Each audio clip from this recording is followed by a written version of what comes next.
All right, good evening, everyone. We're going to get started. It's 6:04.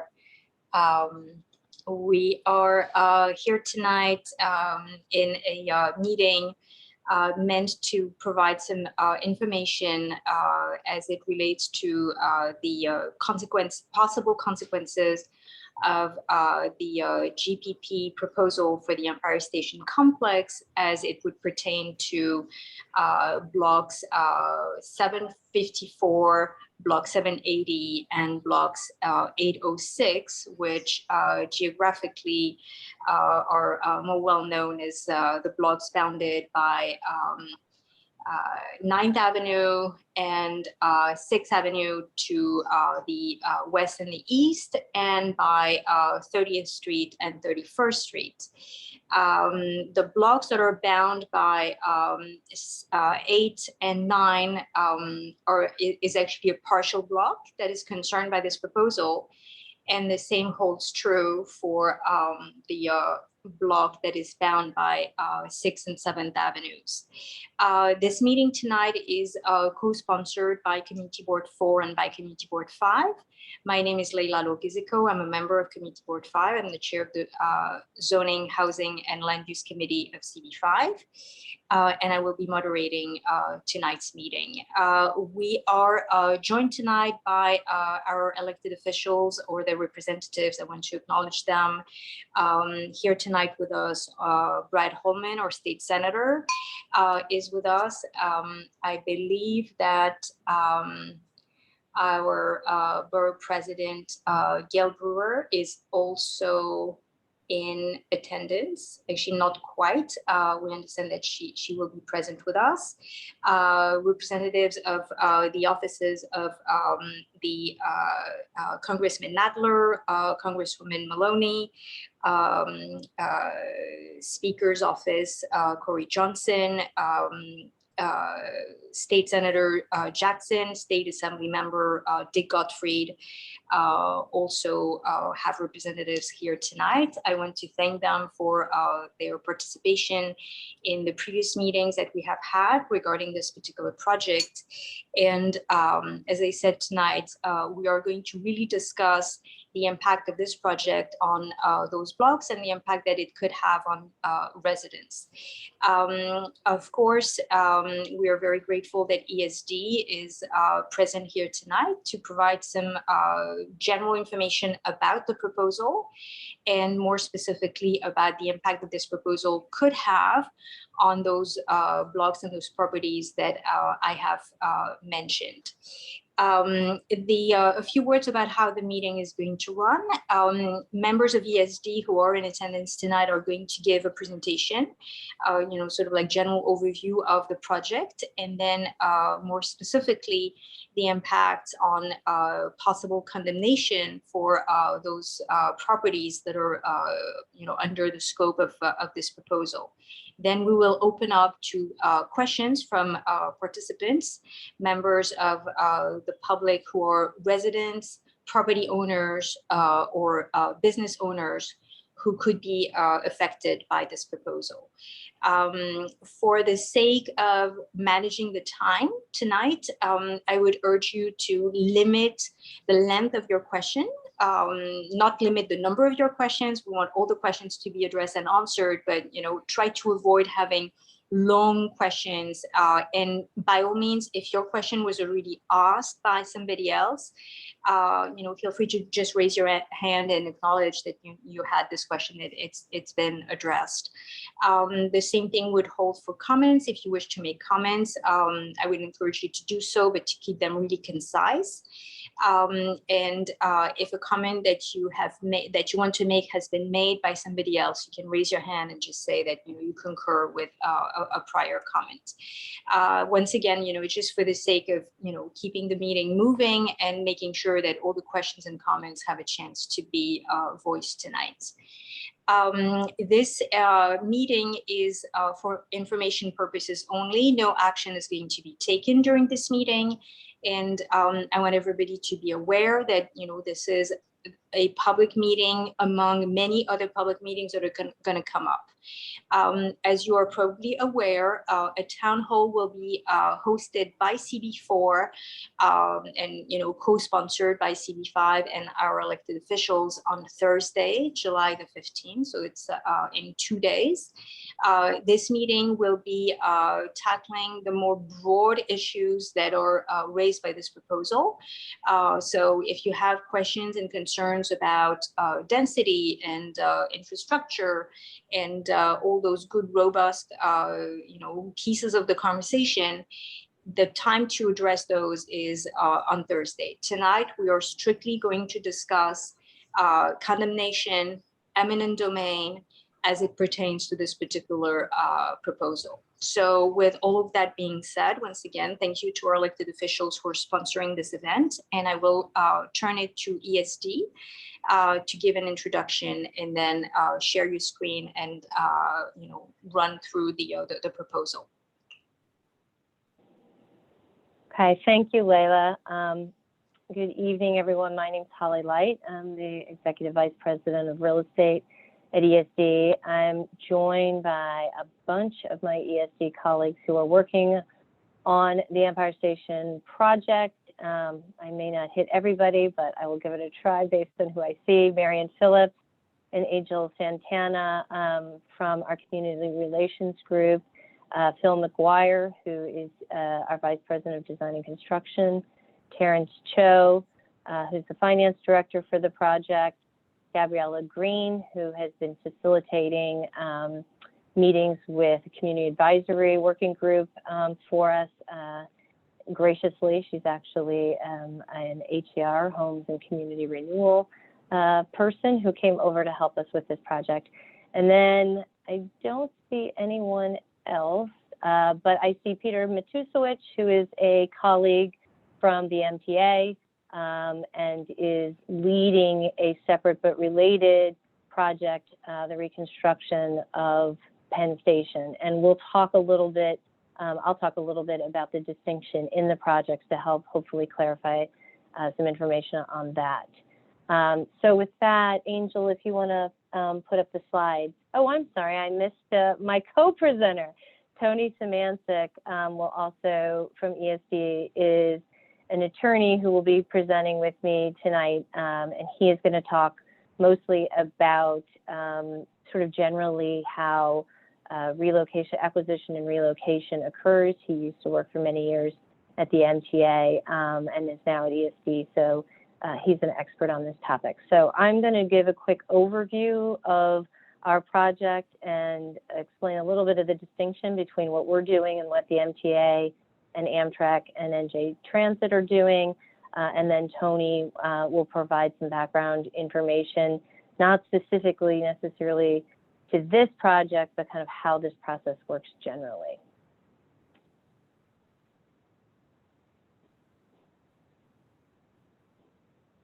Okay.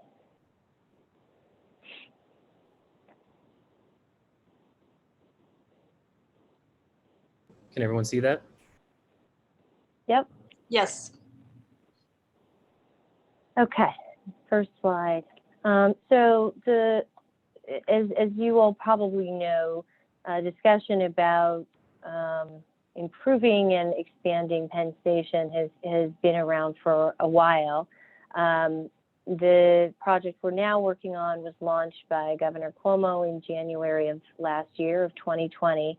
The idea being to finally create a really integrated, improved transportation hub, starting with the Moynihan Train Hall, which opened January of this year, and then connecting that to an improved Penn Station and an expanded Penn Station, with the fourth part of this puzzle being the surrounding parcels. Next slide. So Empire State Development, which is the state's economic development agency, our part in this is different than the railroads projects. So here, what we've been asked to work on is the fourth piece of the puzzle, which is the surrounding parcels. The idea being that as we're doing these infrastructure improvements, they have to be paired with a plan to catalyze the growth of a modern transit-oriented mixed-use district surrounding North America's largest transportation hub. So what our project covers is looking at 8 parcels that are surrounding Penn Station, and I'll show you on a map which those are in a second, and how we would do replacement zoning, which is the city has zoning, the state can work with the city to do replacement zoning for that. And then a set of transit improvements and public realm improvements in the area that would help support both the increased density of those 8 parcels, as well as the expansion and renovation of Penn Station itself. What our project does not cover is the Penn Station reconstruction and the Penn Station expansion. And those projects require an alternatives analysis, and that alternatives analysis will look at a few different locations that the expansion project could go, and then choose a preferred alternative. And that will be studied as part of a separate federal environmental review that's going to be led by the MTA. And that project will be launching soon, and will have its own community engagement process that is separate, but obviously the projects are connected, but that will be a federal environmental review as compared to the one that we're going through, which is a state environmental review. And the reason why theirs would be federal is because, among other reasons, that project will be seeking federal funding, and anytime there's federal funding in a project, there has to be a federal environmental review. Next slide. So the goals of the general project plan that Empire State Development is leading for the surrounding parcels is to develop a comprehensive redevelopment plan, as I mentioned, that will help catalyze transit-oriented mixed-use development and enhance the public realm around Penn Station. It would help support the reconstruction and expansion by a connected, integrated network of transit and public realm improvements, foster economic growth and tax revenues, both through jobs, but also new office space and mixed-income housing, and establishing a financial framework that would help generate revenues that will help fund that reconstruction and expansion project and the improvements mentioned. And that's through primarily leases on some of the properties, as well as payments in lieu of taxes, which would go straight, all of those funds would go straight to fund these public projects. Next slide. The reason why the funding framework is part of this is kind of captured in what this slide is. You may have read about the Gateway project, which these projects are a component of and connected to the project to bring new tunnels under the Hudson River for Amtrak trains and to connect into an expanded Penn Station.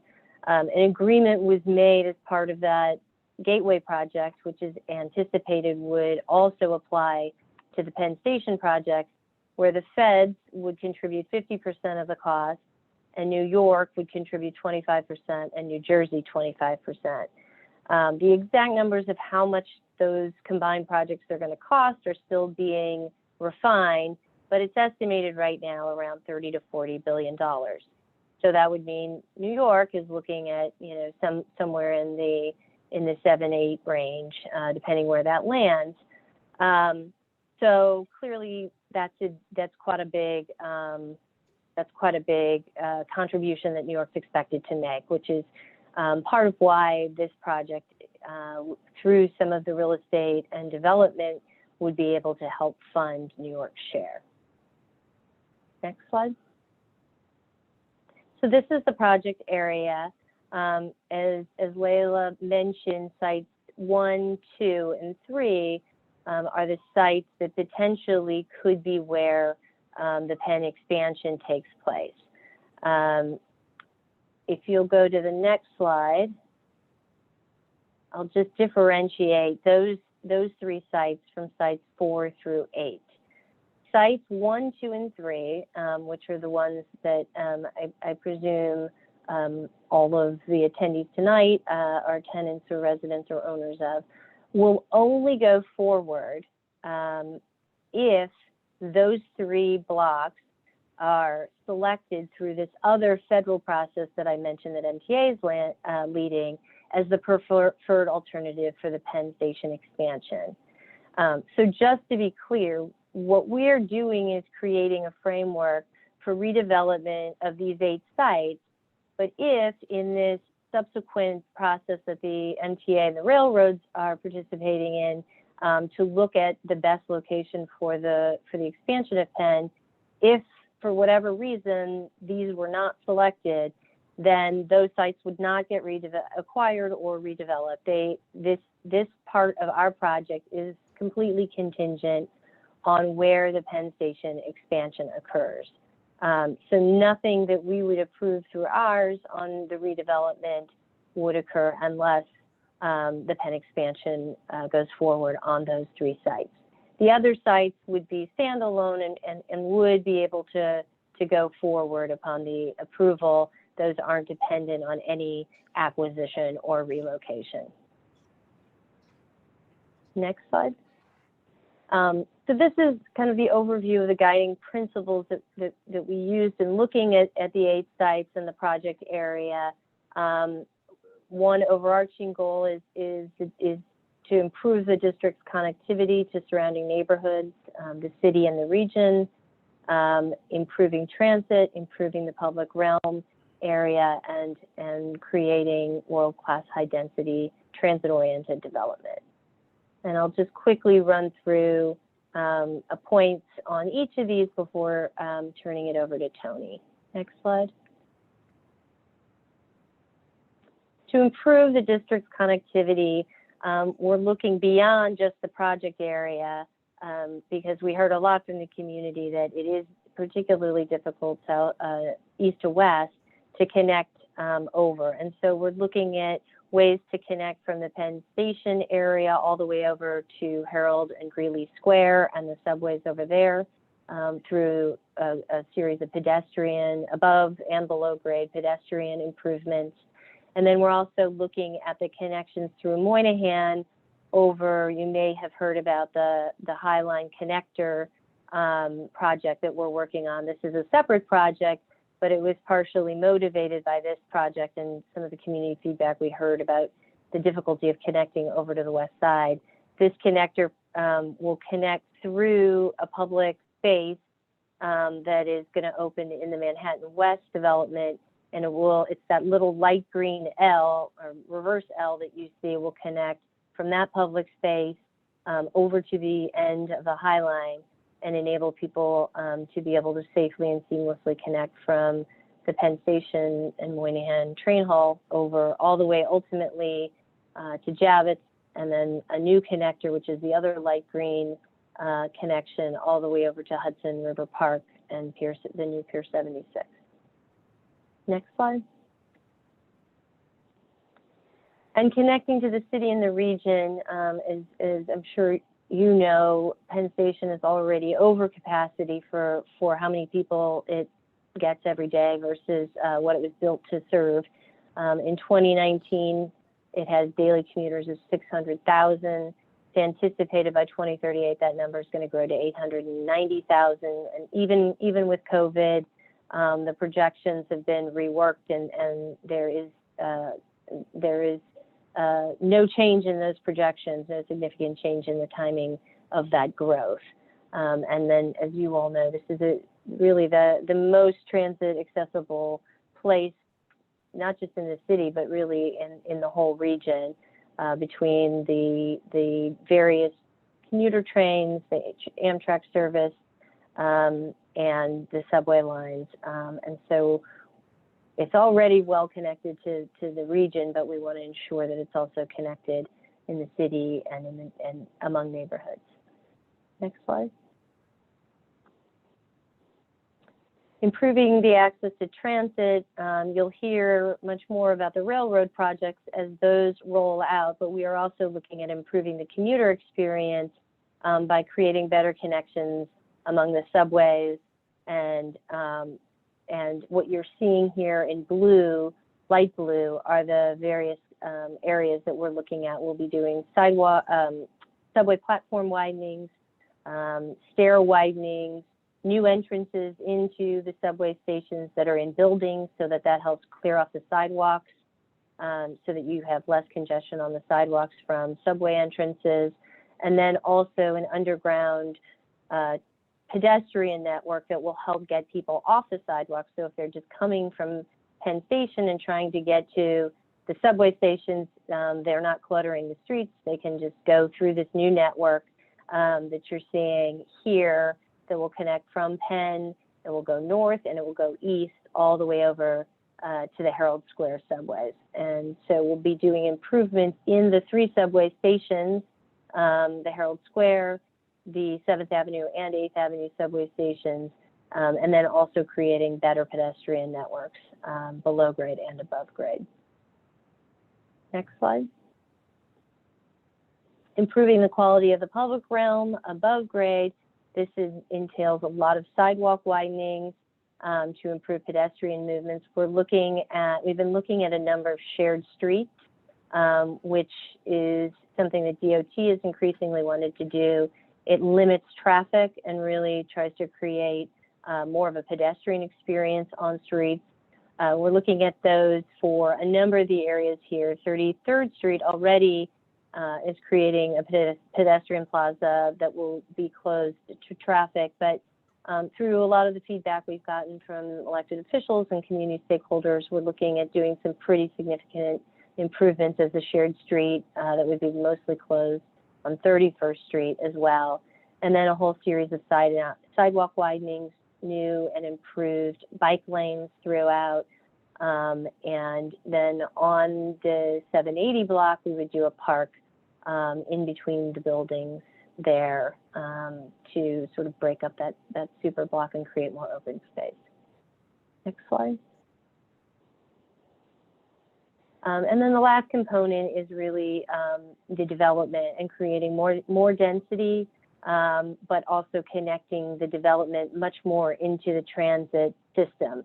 And that is both the subways and Penn Station by creating significant transit entrances in all of the new buildings that would go into Penn and into the subways, and help really integrate the public realm in those buildings into both the below grade and above grade public space. And this is when we're looking at where in New York we should be growing for a sustainable future. As you see around the country, and certainly with the East Midtown rezoning, trying to grow near transportation hubs is the way that we are most sustainable and can limit vehicular traffic, which is a big goal of this plan. Next slide. And in terms of the densities that we're looking at, we have a recent model with East Midtown rezoning, which there's some examples of the buildings that have been designed or are being built so far there, and then Hudson Yards. So our greatest FAR is similar to both of those, and we're kind of looking at a density that's similar. This has been a goal for a long time of the cities to fill in the central business district of Midtown from the east to the west, and this is kind of the remaining hole in the donut of our Midtown Central Business District. Next slide. So I mentioned earlier that the state would work with the city to do replacement zoning. That becomes memorialized in design guidelines that are enforceable design controls. And in this case, they would require significant transit entrances, as I mentioned, in every new building. So you can see here, these are double height entrances. They'll have great visibility.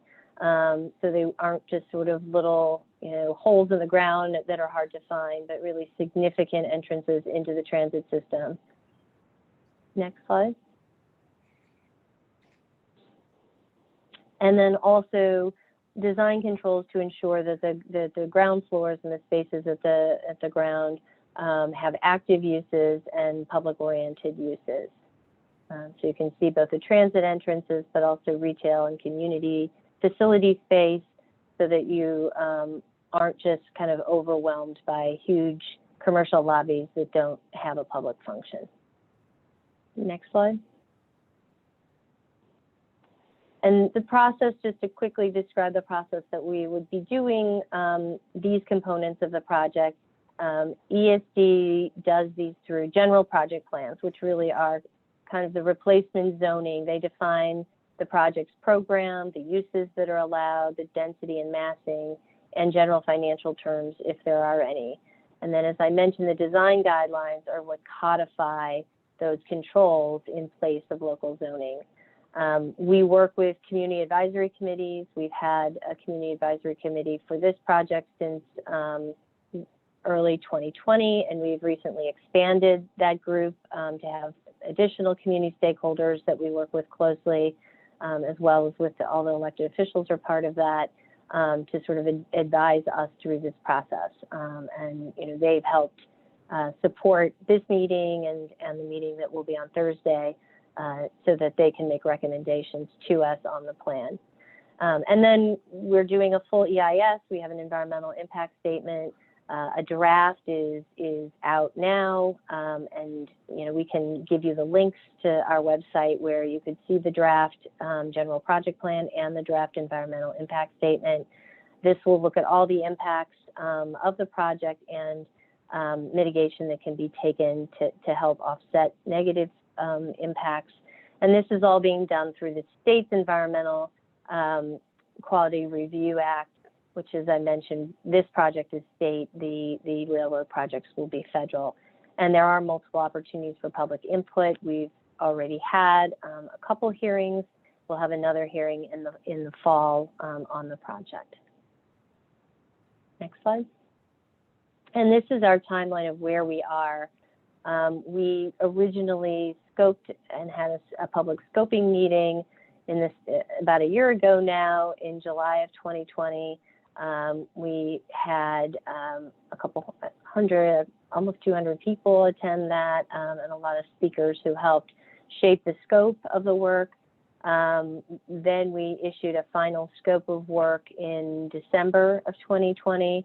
But just basically that laid out what we were going to look at and what we were going to study. An example of a change that we made as a result of that was, originally it was going to be all 8 sites were going to be primarily commercial. We heard from the public that there was a desire to have residential. So we now have 3 of the 8 sites that could be residential as well as commercial. Then we issued the draft general project plan and draft environmental impact statement in February. Where we are now is where that red star is. We've taken a bunch of time to work with the community advisory working group over the last few months to get feedback from them and dive deeper into the plan. We will be then working, we'll have a public hearing in the fall, as I mentioned. That public hearing will be followed by a 30-day public comment period. And at the end of that period, we will review all comments made. We will respond in writing to all of the comments, and then work to implement any revisions or changes to the plan, and then come out with a final general project plan and final environmental impact statement sometime in the winter. Next. So I'm going to now turn it over to Tony now that I've given an overview, and he is going to dive further into the aspects of what this project doesn't do and what looking forward may entail. Tony? Good evening, everybody. My name's Tony Simanczyk, and I'm special counsel for ESD. I joined ESD in 2019, but before I worked for the MTA for 30 years, During that entire time, I was the attorney responsible for all property acquisitions by eminent domain, all tenant relocations, and I also was the attorney who was in charge of the legal review for most of the large transportation projects that MTA undertook during my time there. So I don't work for MTA anymore. I work for ESD, obviously, and the information that I'm about to share tonight isn't disclosing any confidences of the MTA. It's basically publicly available information. But I've been asked by my clients to speak tonight to just discuss, to give a general overview of the property acquisition and relocation requirements, should there be property acquisition and relocation for this for the station expansion project. The first thing to keep in mind is that ESD's project and its GPP and environmental review will not result in approval of a preferred alternative for the Penn Station expansion or give ESD any authorization to acquire the property or relocate occupants from the block 754, 780, and 806 sites, which are sites 1, 2, and 3 in ESD's GPP. So I'd like to go over briefly what must happen before any property acquisition and relocation of occupants could be approved and implemented for the Penn expansion project. First of all, as Holly mentioned a little earlier, there has to be a completion of the federal environmental review under the National Environmental Policy Act, or Nepa. As Holly mentioned, there will be a federal lead agency, probably the Federal Railroad Administration. There'll be involvement by the Federal Transit Administration. It's expected that MTA will be the local lead agency in that environmental review, and there'll be involvement from the other involved railroads, Amtrak and New Jersey Transit. And before any properties can be acquired for a project by eminent domain or otherwise, even voluntary acquisitions, the NEPA review must be completed and additional procedures must be strictly followed to protect the legal rights of owners and tenants. Now, one thing that will happen is that there'll be a kickoff of the NEPA review soon. That's expected to take about 2 years to complete. That's a typical time frame. Could be more, could be less. We'll know more about that time frame after the process kicks off. The involved parties that I've mentioned will prepare an alternatives analysis that evaluates reasonable alternatives and identifies a preferred alternative. So the alternative that we looked at in our GPP is one alternative, but other alternatives will be explored, and some of those alternatives may not require property acquisition.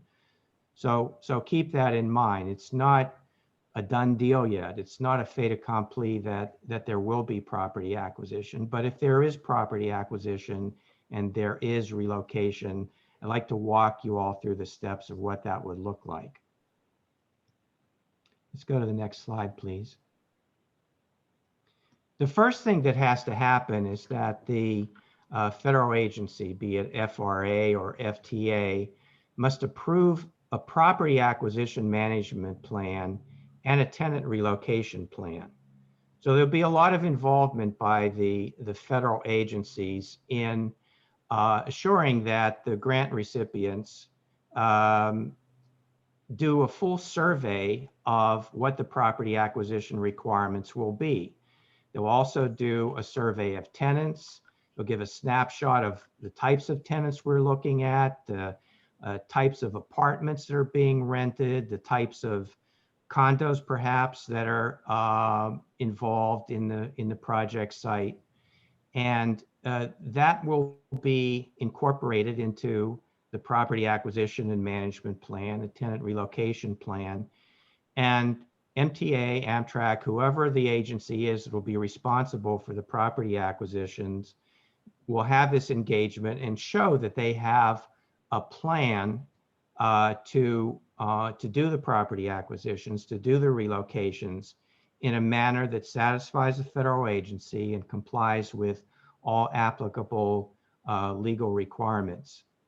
Now, one thing that I've highlighted in the next point is that premature engagement with owners and tenants prior to completion of the project's Nepa review and compliance with the federal grant management requirements could jeopardize a project's eligibility for federal funding.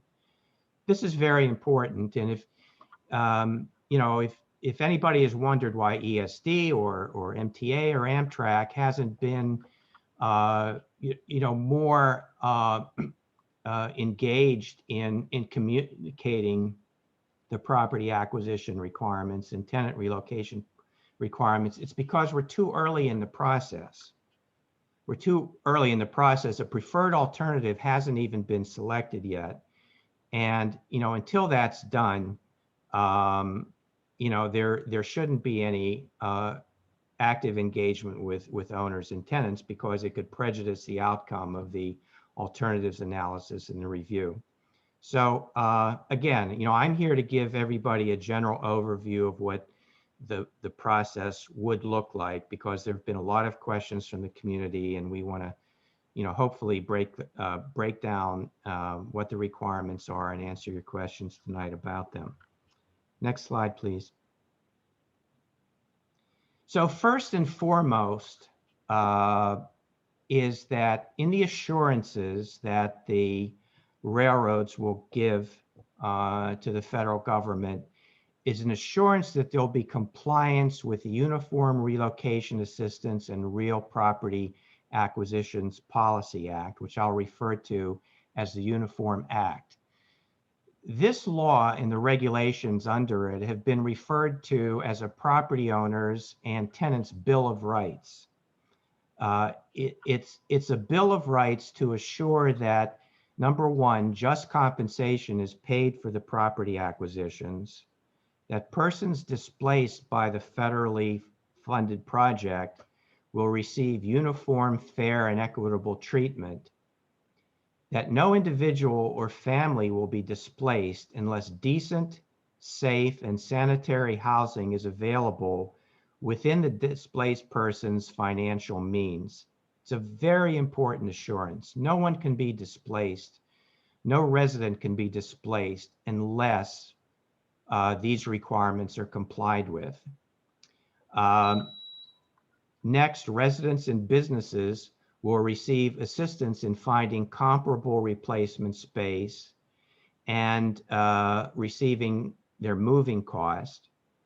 The residents may also qualify for rental assistance, and businesses also may qualify for reestablishment expenses. So what are reestablishment expenses?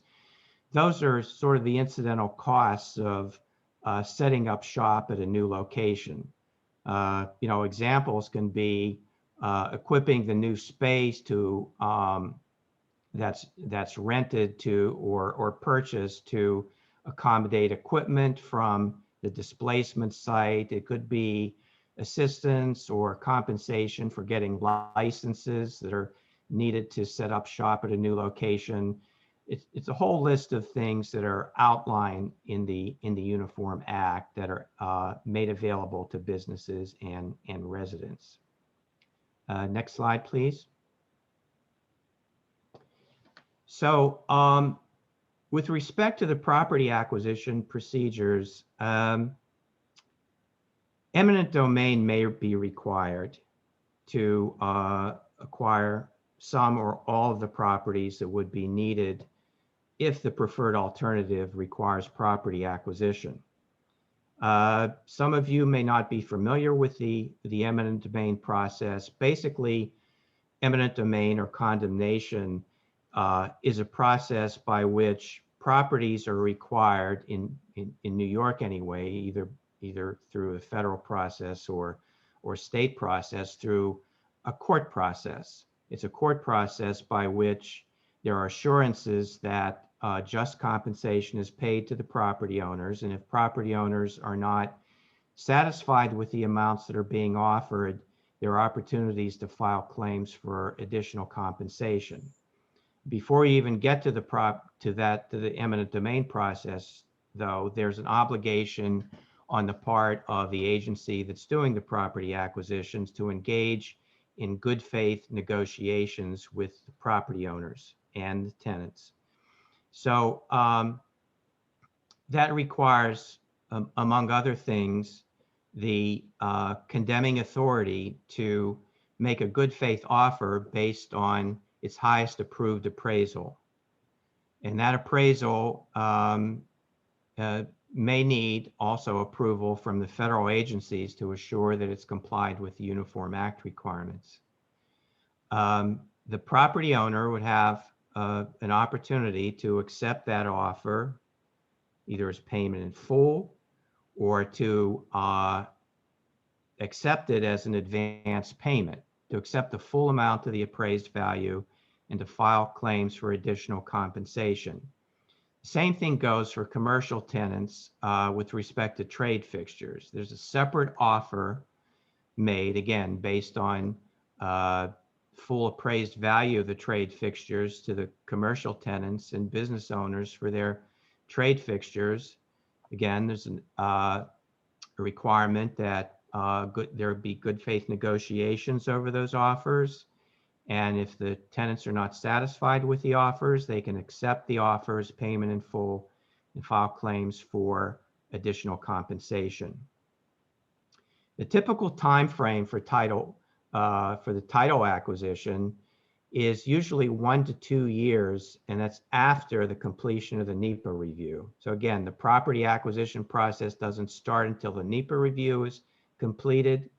It then can take a year or two to acquire title to the properties, and the resolution of compensation claims is dependent on court schedules. So the agency that acquires the property can go forward with using those sites after the tenants are relocated, but the claims can take some time to resolve.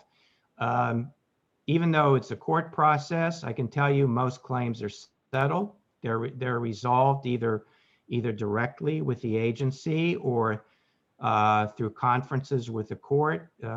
Only a small percentage of them go to trial, but if a trial is needed, trials are made available to resolve compensation claims. Next slide, please. So the final step in the process after title is acquired is that the relocation requirements of the Uniform Act are implemented. And what typically happens on a project of this magnitude is that a relocation consultant is hired to work closely with individual owners and tenants to explain their benefits under the Uniform Act, to identify comparable replacement space, and to assist with moving and claims for benefits. And I can tell you, having worked with relocation consultants on projects like East Side Access, Second Avenue Subway project, the relocation consultants are very good. They're very dedicated. They often open a project office in the community so that they're very accessible to everyone who is about to be relocated. It's a very interactive process. It's not done behind closed doors at all. It's a very open process. Every effort is made to explain benefits, to provide assistance. And the people who are engaged in these activities are very empathetic to the needs of those who have to be relocated. Even if that were not the case, even if the people who were engaged in this process were not empathetic, which they are, the federal government would require that the process be followed under the grant management requirements. So the typical time frame for relocations is that it may take an additional year after the property acquisitions are completed. And in the interim, after properties are acquired, arrangements are made for property management of the building so that the services that were provided by the prior landlord and owners would continue to be provided in this interim period before commercial occupants and residents are relocated. You may have a lot of questions about the specifics of the Uniform Act. So what I've done is I've provided a link here in the next bullet point. And it's an example of a brochure that typically is provided to owners and tenants that explains the applicable law, regulations, and assistance that are provided to displaced persons and businesses. This was done by the Federal Highway Administration, which is the federal lead agency responsible for administering the Uniform Act nationwide. Again, the regulations may change before property acquisitions are done, but they won't change dramatically if they change at all. So please take these with a grain of salt. The Uniform Act has been around since the 1970s. There have been very few changes since that time, and the changes that have been done have been to increase the benefits, not to decrease the benefits, and to impose more exacting requirements on the agencies to assure that the relocations are done successfully and the needs of the relocated parties are taken care of. So, if you'd like to take a look at a typical brochure, here it is. Copy the hyperlink, and it'll give you a lot of. Yeah, Angel, could you maybe put the link in the chat at some point? That would be great. All right, will do. We don't actually have the chat enabled for this meeting, but okay. I will send it. Around. Yeah, I will send it to all the registrants, and we will put it up on our website. Great, thank you so much, Marissa. Yeah.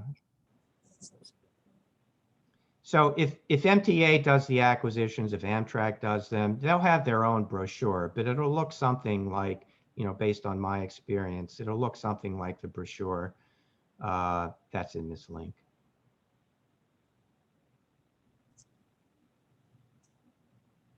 So in summary, I guess if we're doing an analogy to a baseball game, to get to first base in the property acquisition process, the Nepa review has to be completed, not just started, it has to be completed. So the federal agencies, the railroads, MTA, they're not to first base yet. They're not even quite in the batter's box yet. They're in the on-deck circle. They'll be in the batter's box soon, and it'll be a very open process. There'll be public participation. So keep an eye out for that. That'll take about 2 years to complete based on the typical time frame. Then there's engagement with the local agency that'll be doing the property acquisitions with the federal government to come up with a property acquisition and management plan, the tenant relocation plan. The third step is that there'll be assurances that the Uniform Act will be complied with. You'll then have the actual kickoff and implementation of the property acquisitions that I've described previously. That takes an additional 1 to 2 years after the completion of the Nepa review. And then finally, after all these steps are taken care of, the relocation procedures are implemented. Typical time frame is a year or so to complete after the properties are acquired. So that's it in a nutshell in terms of the property acquisition and relocation requirements. I don't know if there's time for questions tonight, but I'm certainly available to answer any questions that anyone may have on this topic. Great, thank you so much, Tony. We will share the contact information via email. Marisa will circulate those as the chat function is not activated on this Zoom meeting. And let's actually jump into questions. What I would ask, though, maybe if it's okay with members of ESD, would be: is it possible to actually have the map on the screen so that people know what the properties are, which properties are involved, what the boundaries are, especially for those who are not familiar with this proposal. It would be helpful to have the map on. So I don't know if Angel, you can share your screen again and put the slide with the map of the proposal. That would be great. I'll do that. Thank you so much. And we're going to use the raise hand function to indicate that you have a question. It would be super helpful if you have a question that you raise your hand from the get-go so that we get a sense of how many people have questions. And for those of you who are joining us by phone, you can use, what is it? *9 to raise your hand, and then *6 to unmute. So if you're joining by phone, *9 is the operation to indicate you have a question. Okay, so let's jump right into the question session. And let's start with Lawrence Wheatman.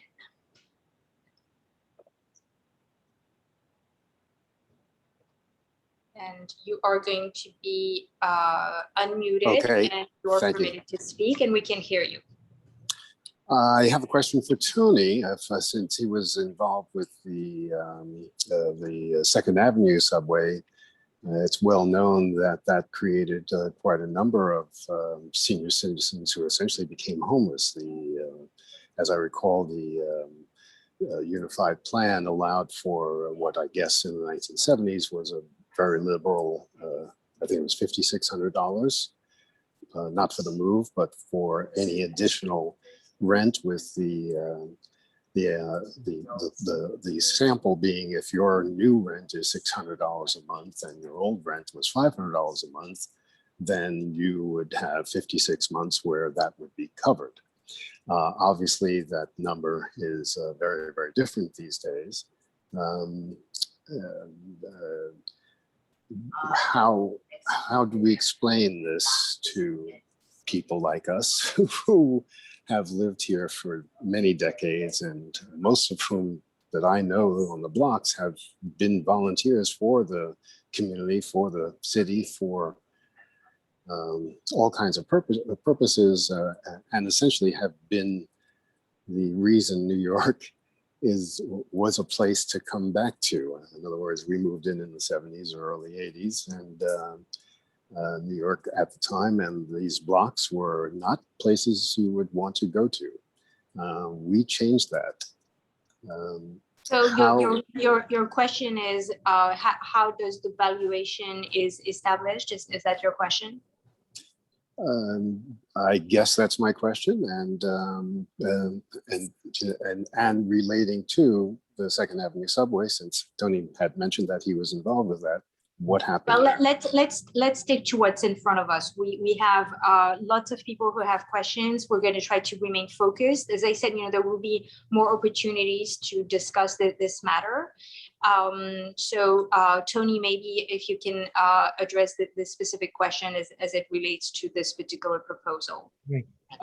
Thank you, Layla. But I think it's very important to address, Lawrence's comment about elderly persons or other persons being rendered homeless by the Second Avenue subway project. I don't know where that information came from, Lawrence, but that's absolutely not true. I was involved in each and every residential relocation for that project. We had about 50 or so rental units, between 80 and 90 residents, many of them, probably the majority of them, in rent-regulated apartments.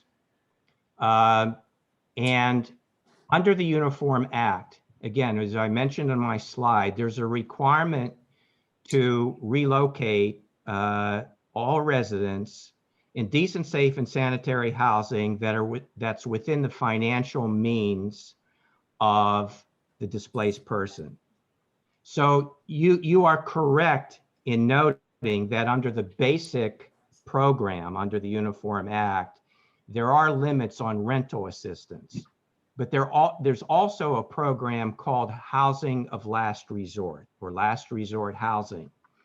And that's a program that the grant recipients must put into place when you have a situation like we had on 2nd Avenue, where we didn't have a sufficient inventory of rent regulated apartments. So we came up with a rental subsidy program. The MTA board approved that. The federal government approved it. We implemented that program. And I can assure you, because I was involved with each and every one. I helped develop the program. I signed off on every relocation. I got to know many of the people very well who were relocated. It's very difficult to be relocated from one's apartment, no question about that. But MTA went the extra mile to create a program. Everyone, each and every person was successfully relocated. There were no eviction proceedings. All these were done voluntarily. And again, although I don't represent MTA now, I fully expect there to be a program that's comparable to that program that would be developed if these properties are acquired by eminent domain. Okay, thank you, Tony. I have some follow-ups to that, but I want to give members of our community a chance to ask their questions first. So continuing on, Omri Samadar, you have a question, go ahead. Hi, my name is Omri Samadar. I live on 4088 Avenue in Garden Terrace condominium. I've been living here for the last 10 years. So basically, first question I have is about this conditioning report that ESC did back in April of 2020. So they placed our building in poor condition, and I think it's pretty fraudulent because we just poured $1 million on a total renovation of our building, and they can take a look. It's not in poor condition. It's we had a local 11, so we're in the process to removing it. So our building is totally renovated now. The second question that I have is basically that I haven't seen any other plans in the media or like out there that have any, instead of demolishing a whole block, there's other options. You can do through trains, you can relocate MSG. MSG is basically not paying taxes. I'm a resident that's been paying taxes for the last 12 years. I'm a homeowner, and MSG should be on the hot seat here, not local residents that are law-abiding. So I don't see any options of through train or any other options without demolishing whole city blocks. So that's what I'm looking for. And I hope some elected officials are going to oppose this, and we're going to oppose this all the way until the end. I'm not going to give up on this. And I think this is a total injustice, and there's no any community involvement in all of this. So I like to see, hear like genuine answers here, because we didn't get them. And also, was there any study about the after the COVID pandemic thing? Like things change, like people are working from home. There's not any need for any office space. Like this train station is not going to be an open station at the end. It's just going to be high rises. So I just don't understand, why are we building like a terminal station that's just going to end in adding more tracks? and they're just going to end with a dead end instead of running through trains. And also you did just the same thing at the East Side Access and the Grand Central. They bored the tracks. They added 8 new tracks without demolishing one building. I just don't understand why you guys want to demolish 3 city blocks. Like, it's just mind-boggling for me. So these are my questions, basically. And I want genuine answers, not just like washing me with that we looked at other options, because I haven't seen any other options. This is the only options I've been seeing in the media and in the news. So I don't know if this is all looked through. So thank you. Okay. Thank you, Omri. Okay, so there's a number of questions in Yep. Omri's question and comment. Maybe Holly, you want to take the first ones? Yep, I will jump in on those. So the neighborhood conditions study that you referenced, that has been brought to our attention, that there are some things that are outdated in there. And so we've been collecting information, including from a member of our working group who is a resident and has highlighted some of these things. We're going to do a revision of that, and potentially, depending on how extensive the outdated elements are, we may do a fully new condition study. But that has been brought to our attention that there's some outdated information in that, and we are looking to rectify that wherever it exists. So the issue that you brought to our attention about the recent renovations has been highlighted before. So we are either going to revise that or redo it before we would finalize that report. So thank you for that comment.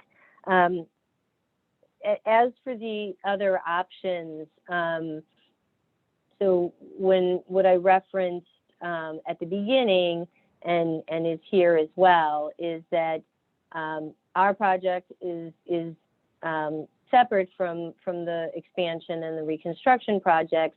They are just about to start their environmental review, and as part of that, they will be releasing publicly an alternatives analysis. So while that has not been completed and released yet, it will be very, very soon, and you will see more alternatives than just these 3 sites that are analyzed and studied. And that's a requirement of the federal government.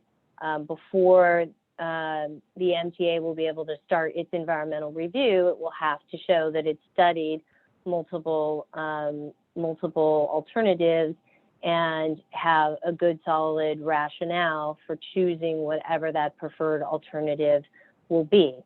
If it doesn't end up being these blocks, as I said earlier, they will not move forward for any redevelopment. These would only be part of this project going forward if those sites are selected. But you will be seeing that analysis, that alternatives analysis very soon. That will be shared publicly. The last question I think that I heard was whether there had been any changes based on COVID. I'm not sure that I would say changes have been based on COVID, but as I mentioned, we have shifted from sort of a more purely commercial to a mixed use with some residential alternatives. The build out of these sites is going to be decades. So we do anticipate that as things shift, we're still seeing a very strong office demand for the long term. But as things shift over decades, there is the opportunity to shift some of those uses if that's desired. But we're looking at it as mixed use for decades to come, and that growth isn't necessarily expected to happen on all 8 of these sites in the next couple years, but over really the next number of decades. Thank you, Did Holly. I miss anything, Layla? Okay. Yeah, the final question from Omri was, why is there no consideration given to moving MSG and that they should be on the hot seat? Right. So with respect to the train, and this again will come out more in the alternatives analysis, moving MSG really would not end up having a significant impact, really any impact on the train capacity. So that has not been a focus for the alternatives in terms of having an impact on the operations of Penn Station. We've heard other reasons why MSG people would like to see that potentially moved, but it does not preclude the need for an expansion option because that would not enable the track expansion that the railroads are looking for. Okay, will that be part of any alternatives that will be studied under the Nepa review?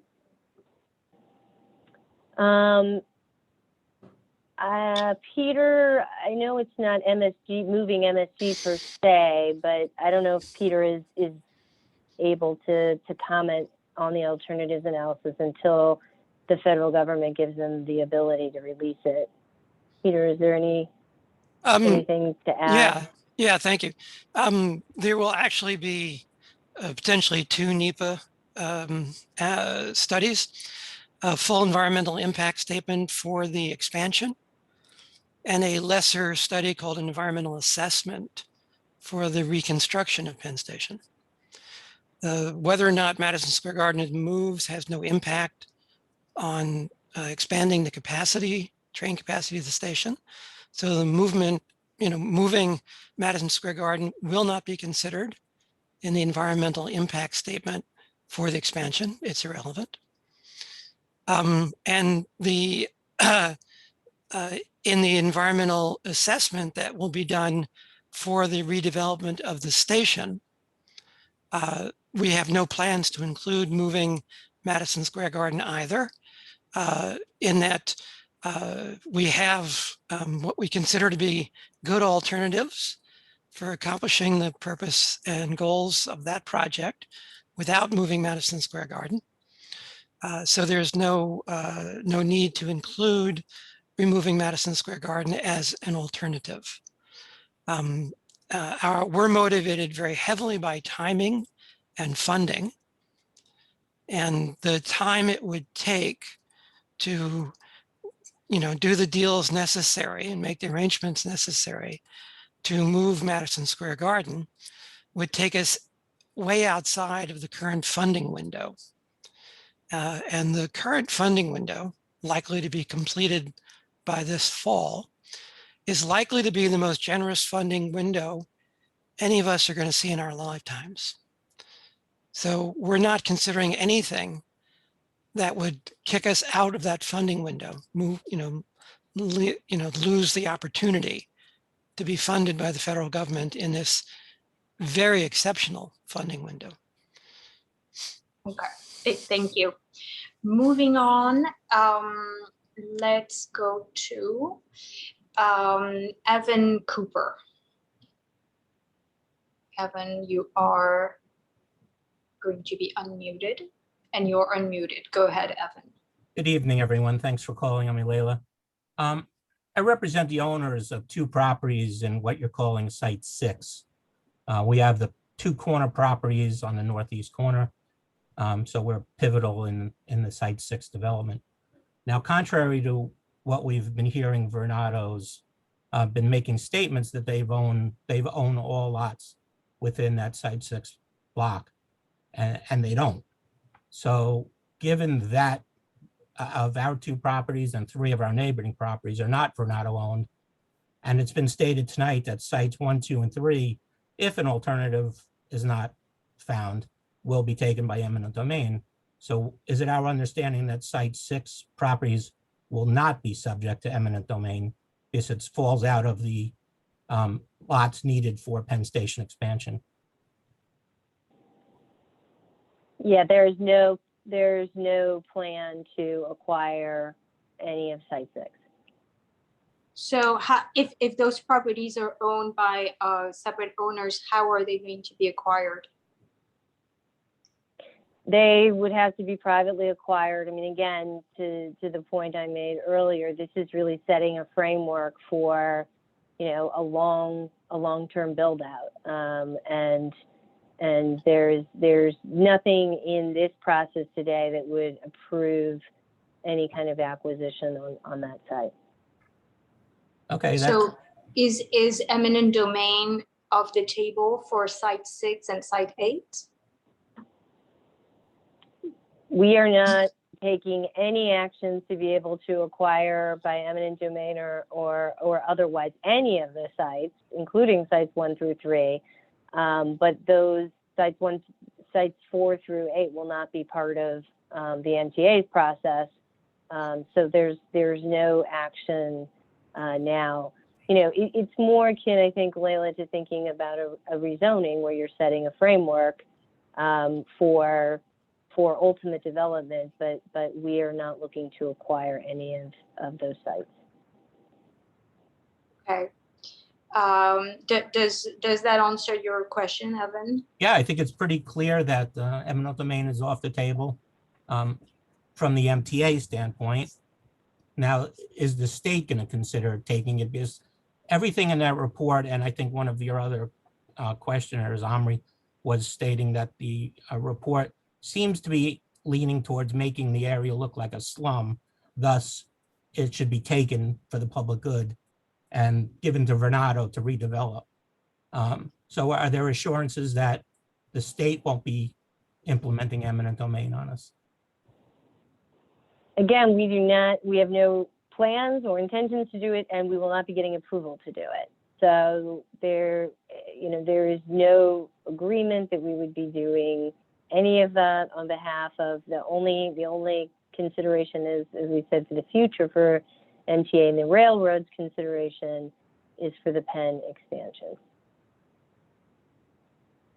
Okay. Just Okay. more generally speaking, so that I understand the context, under the provision by which you're introducing the GPP, which is using this slum and blight language, which is from the I can't remember which act, but one of the state acts that basically gives the state the power to intervene in terms of taking land use actions.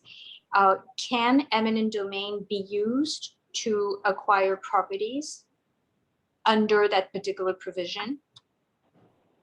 Do you want me to take that, Holly? Sure, go ahead, Tony.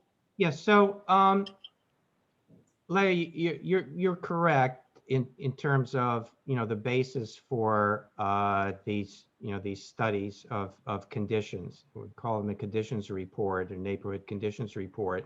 The Urban Development Corporation Act, which is ESD's enabling legislation, requires that if we're sponsoring something called a land use improvement project, which this is, we have to make findings about neighborhood conditions and document any conditions that may be substandard. And it's not, you use the terms blight or slums. Those were terms that were used in the heyday of urban renewal projects, but the concept has evolved to be to cover things like underutilization, and those findings do not necessarily require property acquisition. We're sponsoring a project. We can sponsor a project, a land use improvement project, without doing any property acquisition, but we still have to make those findings, which is what we're doing here. I understand that, Tony, and sorry to dwell on that, but my very specific question is eminent domain a tool in the toolbox if when a land use improvement finding is established that the area is substandard? So Layla, we would have to make additional findings and have an additional public hearing and go through a different process that we are not going through. We will not be able to acquire the properties when we finish this approvals process. We would not have approval to do that without doing additional findings that require an additional public hearing specific for that. Okay. All right. Thank you. All right. Moving on. let's hear a question from Eugene Siningaliano. Eugene, you are going to be unmuted. Okay, you're unmuted. Go ahead, Eugene. Hi, I would like to know what, if any, alternate plans for Penn Station improvement, including the Rethink New York plan that does not destroy 2 city blocks, displace residents and businesses, or cost an estimated $10 billion just for the Penn South expansion portion, would be allowed, or were they allowed by Empire State Development to be presented in full, properly explored, and thoroughly evaluated? I have a couple more questions, but why don't we get an answer on that one first? Holly, I don't know if So, you want to one. Yeah, I mean, so again, those alternative plans are going to be analyzed as part of the MTA's process, and our process is dependent upon the outcome of that process. We will not touch those blocks, as we've discussed, Eugene, until all of those alternatives are fully vetted and analyzed. So that is what's forthcoming, in the alternatives analysis that Peter mentioned as part of the MTA process.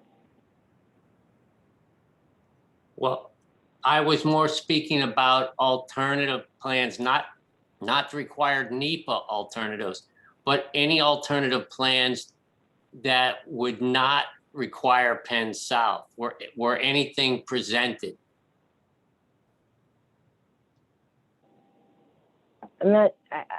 Maybe I'm not following. We're not looking at the alternative plans for Penn expansion. The MTA is. So that process is separate from this.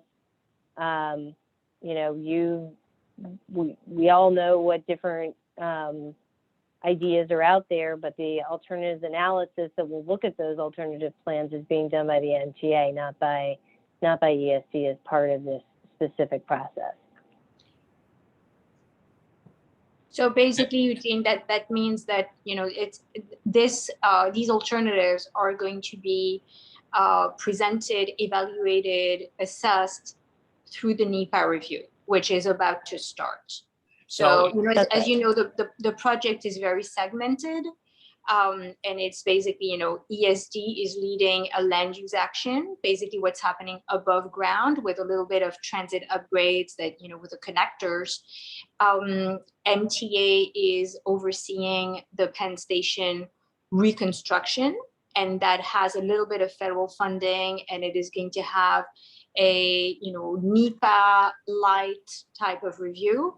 And then there's the Penn Station expansion with one alternative that we know of, which would require the demolition of 3 city blocks, and then some alternatives that are going to be evaluated. And that is going to be the full NEPA review, and it's the federal process.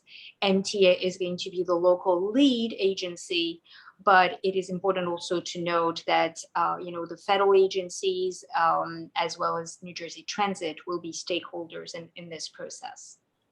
Okay, so then what you're saying is ESD would not be required or should do a bona fide review of the benefits of through running that could eliminate the Penn South expansion, including presentations by experts in the field. What you're really saying is that's all going to be done at the NEPA process. Is that what ESD is saying? Yeah, the analysis. I don't want to speak for you, but yeah, go ahead. Yeah, that analysis is all going to be done by the railroads as part of their process. Or the NEPA process. We have, Peter, as you know, since you're on our working group, Peter has presented some information about the railroads project, but that is really just to sort of give that framework. But the analysis and what you're talking about, the various alternatives, whether that's the through running or other alternatives, that will be part of that NEPA process run by the MTA and the railroads. I don't know, Peter, if you want to add anything else to that. I can say a little bit about that NEPA process so people can understand that a bit. It happens in a number of steps. The first step, which will likely occur this summer, is releasing a draft alternatives analysis report. There'll be a public meeting on it. There'll be public comment period. The railroads and the federal agencies, FRA and FTA, on the basis of that report and of the public comments, will then publish a draft scope of work for the environmental impact statement. That is what will be considered in the impact statement. That will be released publicly. There will be a public meeting on that draft scope of work. There will be a public comment period on that draft scope of work. And then the railroads and the federal agencies will finalize the scope of work for the impact statement. Then a draft environmental impact statement will be published. There will be a public meeting about it, and there will be a public comment period on the draft environmental impact statement. And the railroads and the federal agencies will agree after all of that input and all of that study on what alternative will be selected for implementation, and that will be published in the final environmental impact statement. That's how the process worked. This is a federal process, and we're getting federal funding, so we have to respect that process and follow it rigorously. Okay. I have a follow-up. Help us understand what is going to be the community engagement. Very selfishly, I'll start with community boards, and more generally speaking, how does the NEPA review process allow for community engagement? Right. At each stage when a document is published, it's made public on the website, and there's a 30-day comment period and a public meeting during that 30-day comment period. That is the public outreach process under federal regulations. So there's no working group, there's no CAC, there's no community engagement that is built into this process? No, the federal regulations do not build in anything other than the publishing of documents, the receiving of comments, the presentation of the documents at public meetings, and at each stage when you move from draft to a final, there's a written response to all the comments and questions that is included. So like a final environmental impact statement contains a large sub-document, which is all the comments and questions received and the responses to all of those comments and questions. Okay, thank you. Eugene, go ahead with your follow-up question. Okay, I have a couple more questions, and this one's really important. You know, we're at risk of losing our homes and businesses for this unprecedented super dense zoning development with these massive office sky towers that originally had nothing but commercial office space. We're glad to hear now that there may be some affordable residential included, although it doesn't seem like much. But we don't understand why all these historic buildings are at risk of destruction. We don't understand why ESD doesn't examine how buildings in our neighborhood could be repurposed without being torn down in their entirety. These buildings are historically relevant, they're at scale, they complement the existing neighborhood, they provide density possibilities for multi-purpose usage. And it seems like these massive sky tower improvements are necessary simply from a funding perspective. And if that's true, then at least, is there a guarantee in place that all this planned money that may be paid to finance transportation improvements will happen no matter what happens to future economy, or if the owners don't build these sky towers as planned? What if that doesn't happen and the planned money's not paid in? Are there contracts in place that require this money to be paid? That's a big question we have before we get displaced for all this.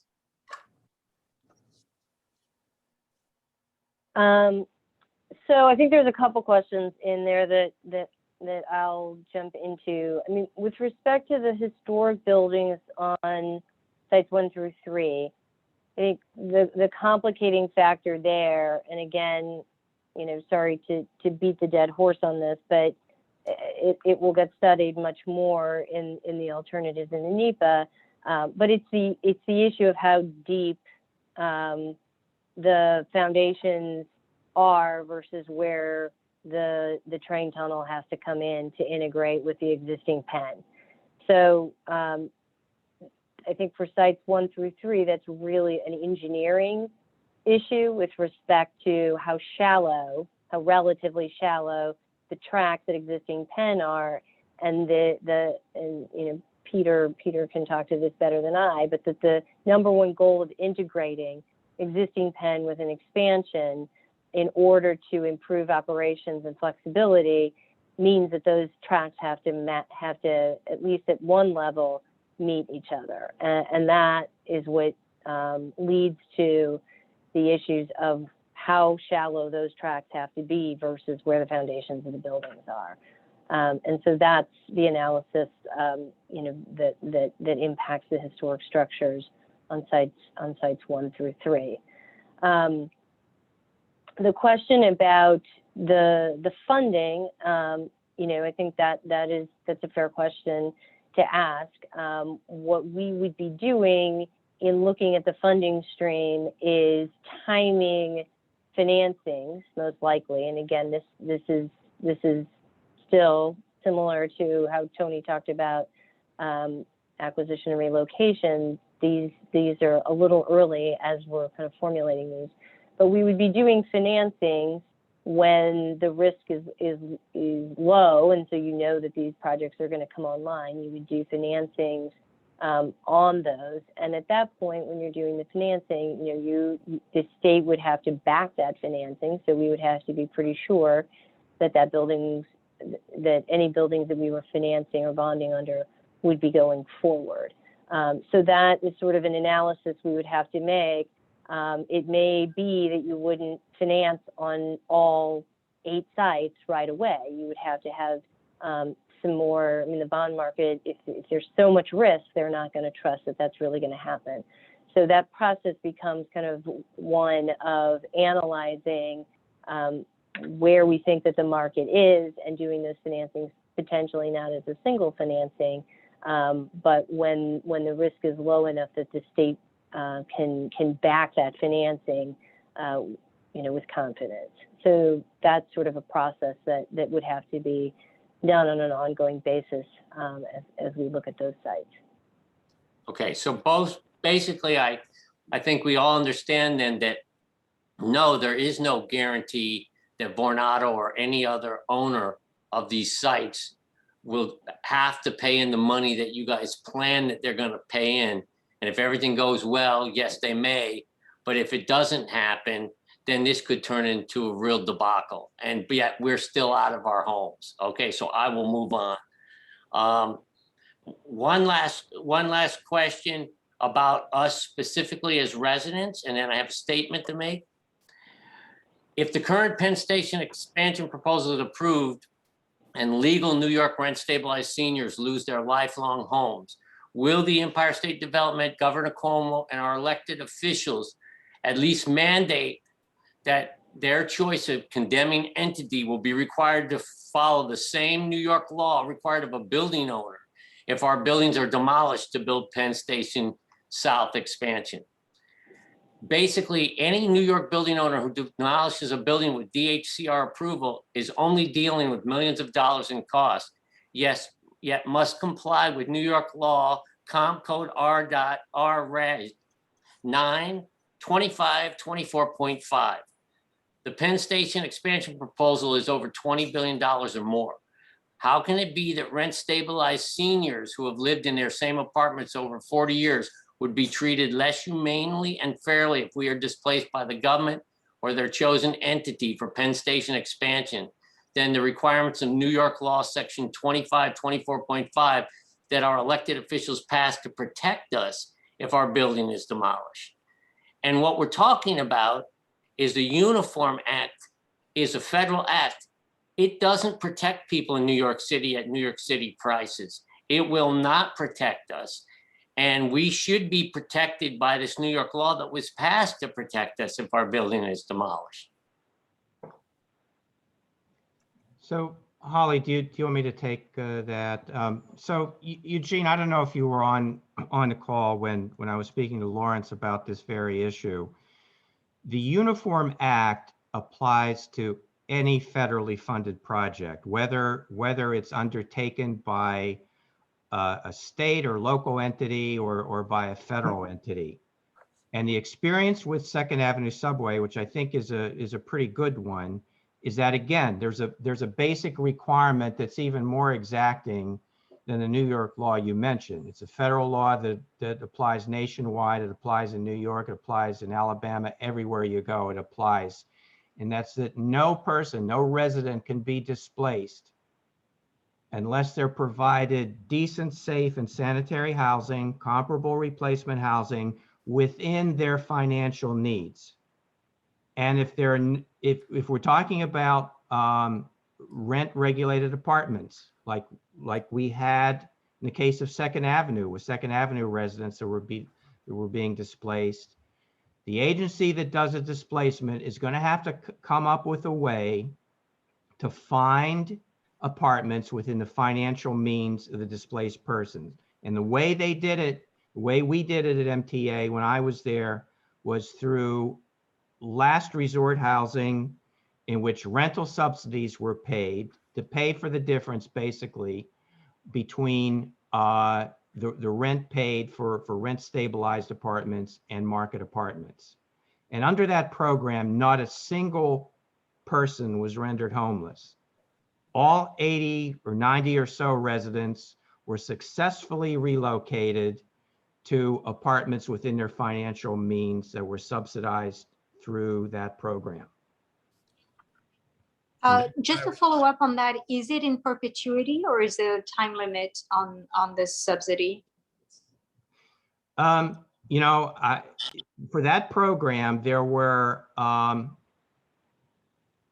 number of factors that were taken into account, you know, including the age of the residents, the point at which you would reach economic decontrol of the apartments. You know, if you had somebody that was just on the cusp of having more income than the rent regulations, you know, provide for as a threshold, there would be a projection of when they would reach that point. In some cases, it did amount to a lifetime subsidy. In other cases, it did not. But again, that program would have to be developed based on the specific rent profile of residents who happen to be in those apartments if these sites are acquired. So it's not a cookie cutter approach. There would have to be an analysis of the specific residents, what they're paying, what their special needs are, what their ages are, you know, what the affordability factor is. And all these would be factored into a formula to decide, you know, what the rental subsidy would be. But in some cases, it did involve, you know, what's tantamount to a lifetime subsidy. Okay, so in essence, what you're saying is incorrect. The Uniform Act is not nearly as protective as the New York City law for rent stabilized tenants, which basically states that relocate the tenant to a suitable housing accommodation as defined in subparagraph 3 of this paragraph at the same or lower legal regulated rent in a closely proximate area or in a new residential building if constructed on the site, in which case suitable interim housing shall be provided at no additional cost to tenant. Plus, in addition to reasonable moving expenses, payment of a $5,000 stipend, provided that the tenant vacates on or before the vacate date required by the final order. Now, there's no way the Uniform Act is as strong as this New York law. And to represent it as so is incorrect. This law would protect us for our lifetimes in our rent stabilized houses that we've lived in for 40 years. What you're saying is the subsidy may or may not last. And in fact, the Uniform Act subsidy doesn't normally last. So what you're saying is not correct. And I urge our elected officials to, at least if we are displaced when we've lived there for 40 years and we're rent stabilized seniors, to at least hold these entities to the same law that they would hold a building owner who demolished the building with rent stabilized tenants in it. If a building owner is required to live by this law, how can it be in a $20 billion federal expansion program that eminent domains and displaces us, that they aren't held to the same requirement? It's just not right. So let me ask this question differently, a little bit differently, Tony. Is there any way that this law that Eugene just mentioned can be applied as a superseding, underlying, whatever it takes, type of protection for tenants? The majority of the tenants who live on these blocks are actually in Eugene's situation and have the same profile. Yeah, again, this is going to be a program that's developed over a course of time with the engagement of the federal government, with MTA or any other agencies that would be involved in the displacement. There will be public comments, opportunities to comment. And so if there's a desire to incorporate some similar requirements, into this housing of last resort program under the Uniform Act, those aspects would be considered. But again, I mean, we're years away from reaching the point where that would occur. And so, it's important to keep these issues in mind, these concerns in mind. But, I think, Eugene, if you look to see, the case studies of what was done on that project, I think you'll find that, in a number of cases, the program was actually that MTA came up with was more flexible and more generous and more considerate of the particular needs of the individuals, because it was designed for particular individuals. It was designed for those particular individuals who had special needs. It wasn't an across the board requirement like the local law you mentioned. And where there were extraordinary needs. I mean, we had people, for example, for whom we converted the subsidy into an upfront payment, and they used those payments to buy housing, to become homeowners, by getting a lump sum payment, by having that stream of rental payments converted to a lump sum payment. They used those monies, and it was freedom of choice. They had the choice to do that under the program. So, I think if you look at that particular program or, other potential programs, you'll see that there will be opportunities to specifically address the needs of the people who are relocated, rather than to create some across the board requirement, a one size fits all that may not fit everyone's individual needs. Just so, one last follow-up on that, and then we're going to move on to others. I'll come back to you, Eugene, if need be. But Tony, can you also give some specifics on the geographic relocation? We can take the Second Avenue example again, or just tell us what you foresee with this particular plan. Are people going to be relocated to the Bronx or Queens, or are they staying in CB5? Well, I think, it's dependent on what the individual's needs are. So, there'll be every effort to relocate people into space that's in proximity to where they're being relocated from. Some individuals may not want that. Their situations may change. I mean, we had people on the Second Avenue subway relocations that wanted to be relocated out of state. They wanted to retire to Florida. And so even though that's not provided in the basic program, we created a program that was flexible enough to meet individuals' needs. But to your specific question, Leah, there'll be every opportunity to relocate individuals to locations that are in proximity to the displacement site. Okay, moving on. Let's go to Jean Lum. Jean, you're going to be authorized to speak. Hi, my name is Jean Lam. I'm the homeowner of Site 2 in Block 780. We have been there for over 20 years, and I have some questions. Of these 3 blocks or 3 sites that are to be acquired, how many homeowners or tenants are there?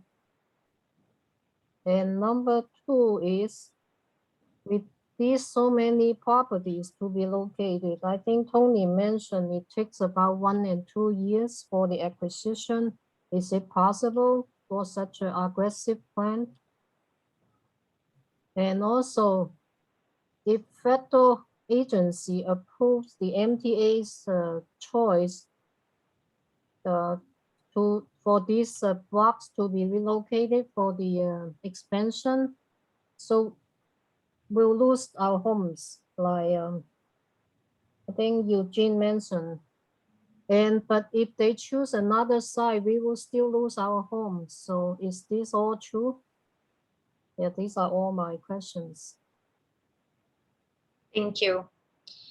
So I think that the first question that Jean asked was how many homeowners are living on those blocks under sites 1, 2, and 3? We don't have the exact number at this point, since it's too early to actually officially, to what Tony was talking about, to officially reach out to particularly tenants.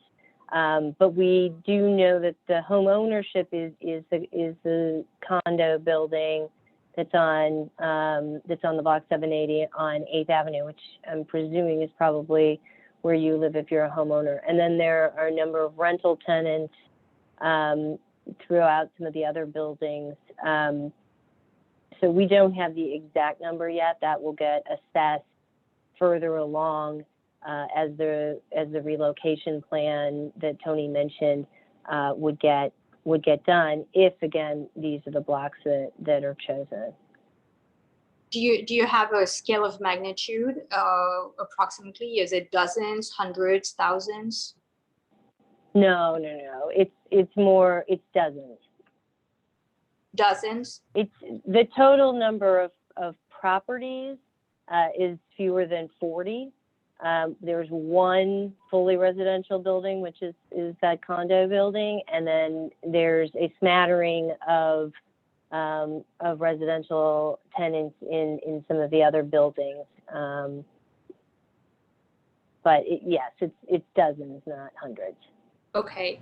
And Jean, did I understand correctly that you're a business owner or you're a resident as well? No, I'm a resident owner. I'm homeowner. Got it. Okay. Thank you.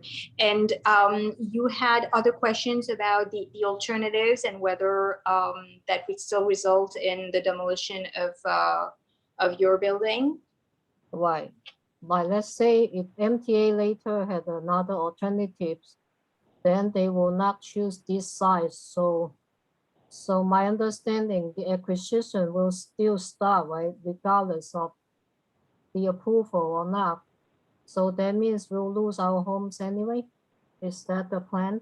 If the MTA selected an alternative that did not require expansion to these sites, and I think there's only one alternative, Peter, correct me if I'm wrong, but only one alternative that would require these sites. The others are elsewhere. Is that accurate? Yes, there is only one alternative that would require these sites. But So that's Jean, for people, if that alternative was not selected, then these 3 sites would not be acquired. They would only be acquired if this site is the preferred alternative. We would not go forward with any actions on these sites unless this is where the Penn expansion project would happen. So Jean, I just wanted to add one thing. If I understood you correctly, you actually own your apartment, correct? You're a homeowner, and that's right. And not just a tenant. So, I went through the benefits that are available to tenants, but in addition, since you're you're a homeowner, you would actually receive compensation for your apartment. You receive the market value. There would be an offer made. There would be negotiations back and forth to try to resolve that, and hopefully that could be resolved. But you would have the opportunity to file claims for additional compensation on that, in addition to receiving assistance for the relocation. Does that address your question, Jean? Yeah, actually I have one more. Yes, go ahead. There's a church in our block also, very big. It's a Catholic church. Is it a landmark?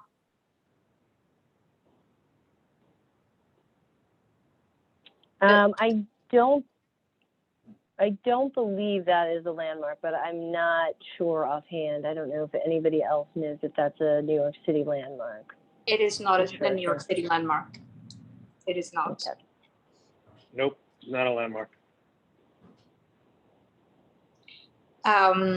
Okay, moving on. Let's go to Christine Berthe. Christine, go ahead. My question was answered. Thank you so much. Thank you. Moving on again. Keith Peterson. Keith, go ahead.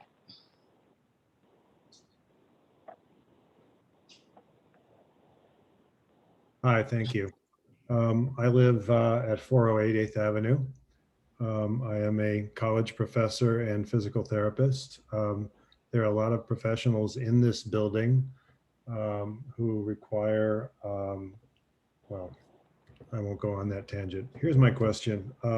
Going off the valuation topic for a moment and eminent domain. My question is, who is on the Community Advisory Council? How many people are on that council? Can we have a list of those individuals?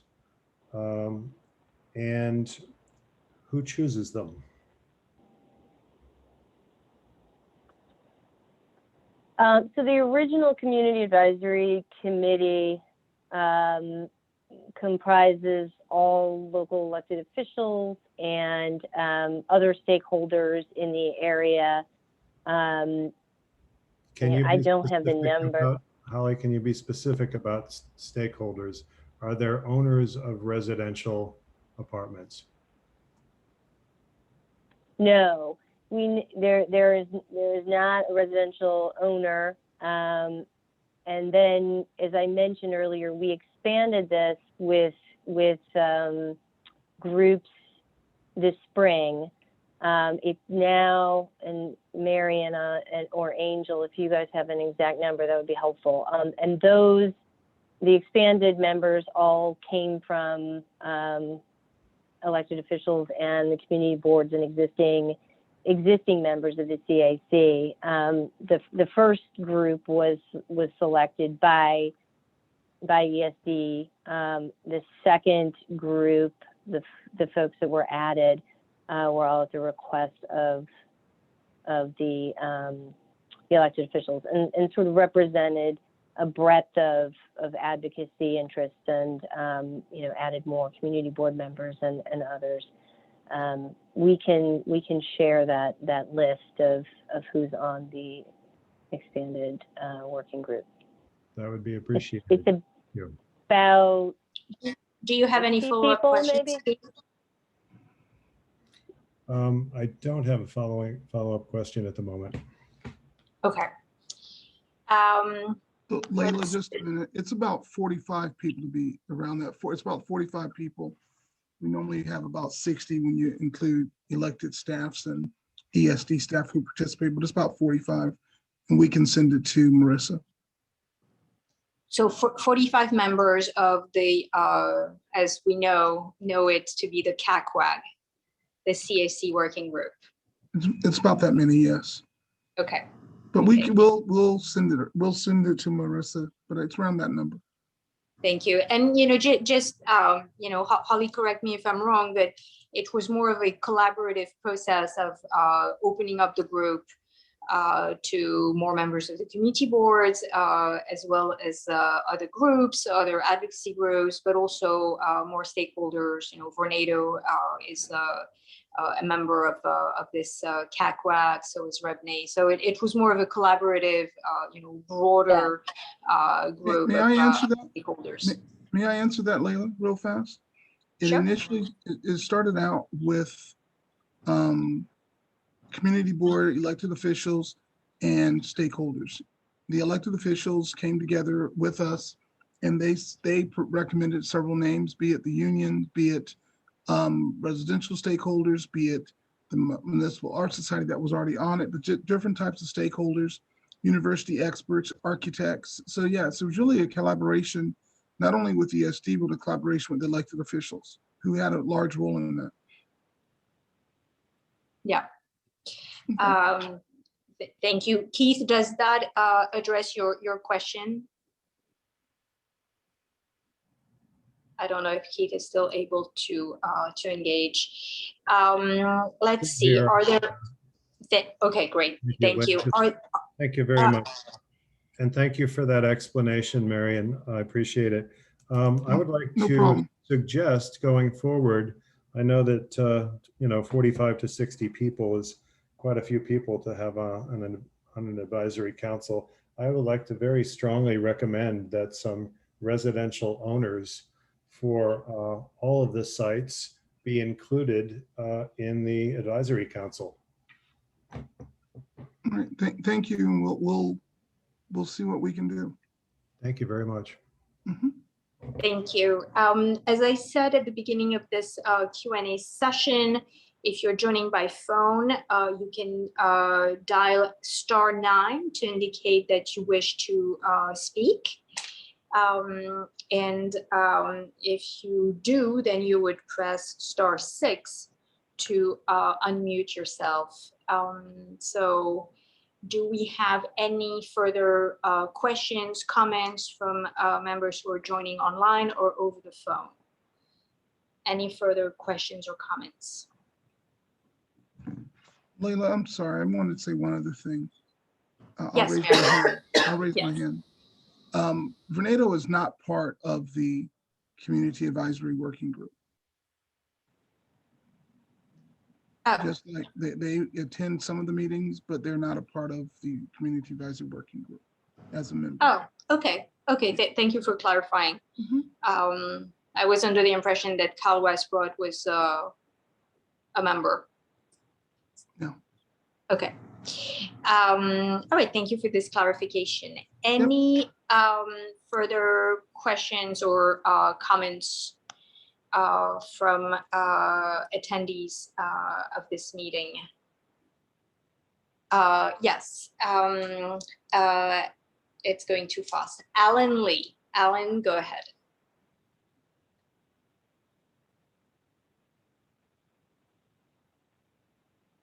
You're going to be unmuted, Alan. Alan, you should be able to unmute yourself. Thank you. I'm sorry. Yeah, we can hear you, Alan. Go ahead. Thank you. This area has gone down in the past few years, and that is in large part to the threat that everybody is going to be out by eminent domain. And so I would imagine that the fair market value of all these buildings is going to fall within the next few years, even farther than they have now. And the question is when if these sites are determined to be the ones to be selected, where are we on fair market value? I mean, are we looking at a very depressed state because of the fact that nobody wants to rent in this area anymore? Nobody wants to buy? How is this fair market value to be determined? Alan, are you commercial or residential? And then I just wanted to ask that clarifying question, Tony, before you answer. I'm commercial in this area. All right, thank you. Tony, do you want to talk about that process a little? Yeah, So there's a really very bad echo. I think, Alan, if you can mute your mic while the team ESD team responds, I think that would take care of this audio issue. Okay, thank you. So, just a couple of things, Alan. Number one, the planning process, drawing a red line around a potential property acquisition for a future public project doesn't necessarily depress the property values. Case in point, Second Avenue has been on the drawing board since the 1960s. Only a small portion of the original alignment was acquired by the MTA. The full alignment, 125th Street to Hanover Square, still on the books as a potential property acquisition. All the unacquired pieces, I don't think those areas have suffered any depression in market value. And, same with other MTA projects, other projects.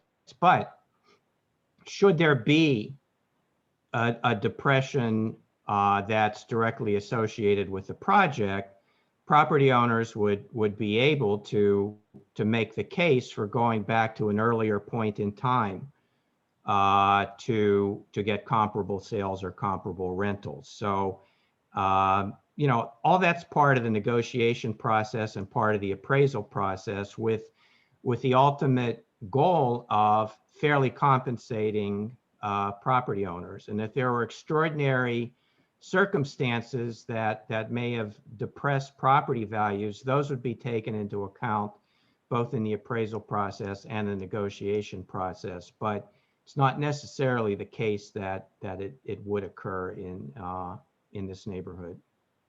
Actually, Tony, just to clarify, when the evaluation is done, is it done based on the proposed zoning? Meaning that do you also assess the air rights? Rather than going to the past value, are you looking at the future value? No, the standard for appraisal would be the fair market value of the properties without the project.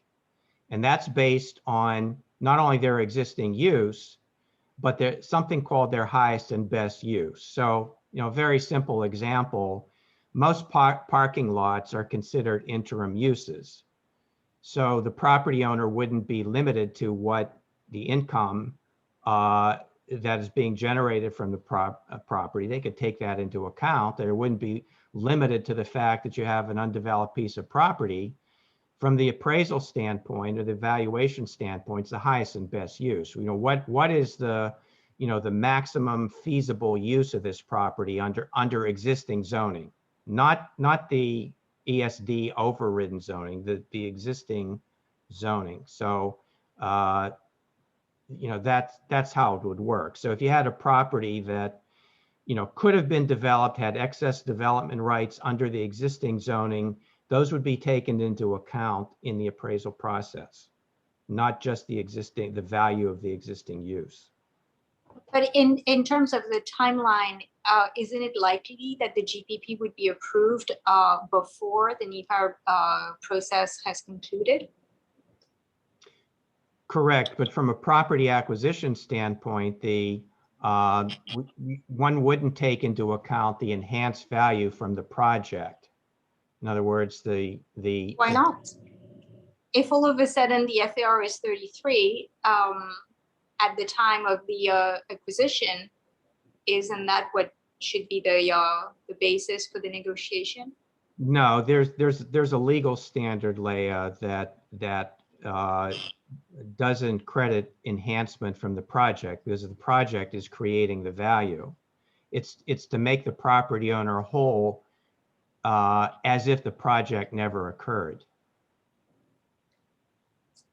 So that would be under. But also the other thing is in our projects, even holding aside the condemnation issue, in our projects, it's not like a rezoning where it gets approved and it automatically happens.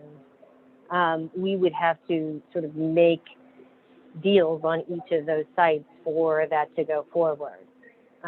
So, it's a little different than a rezoning where it's just blanket, you get the new approvals. It's part of specific projects for each site. Okay. So there's a protection, Alan, Leah, just to clarify, there's a protection. So even though the property owner doesn't get the value attributable from the project, also if for whatever reason to go back to Alan's question, if for whatever reason the project itself depressed the property values, then the property owner wouldn't be penalized for any depression of value based on the project itself.